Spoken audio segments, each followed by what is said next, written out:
Your Excellency, your Hustlers Fund must be supported, because if it succeeds, this will be a study case for so many countries where the lowly placed people can just pick up a telephone and get a loan.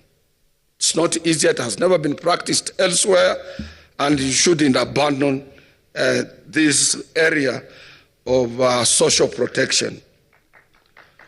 And as I end up, I want to take this brief opportunity, Your Excellency, for having taken deliberate, very deliberate decision to provide us, workers, employers, and those people who are in various businesses, including platform economy,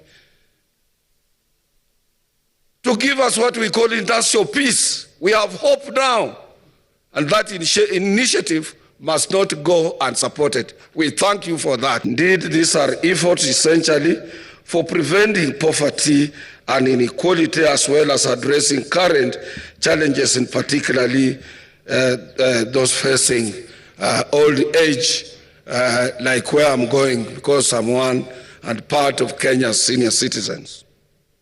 Your Excellency, if you don't have hope when you are retiring, or when you are leaving your employment, or you are having hope against hope, since you didn't have anything in place to lay your hands on, no social protection, you can hardly take 3 months leaving.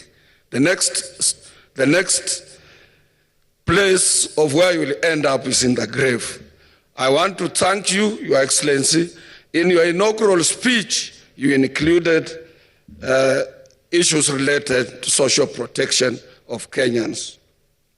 However, let me call upon those running other occupational pension schemes not to view the changes and the seriousness you have taken to transform National Social Security Fund as a threat. This is a compliment, and I would urge them also, and I would urge planners and policy makers to come up with a policy that can condense all social security pension schemes into one large insurance scheme that can cover everybody.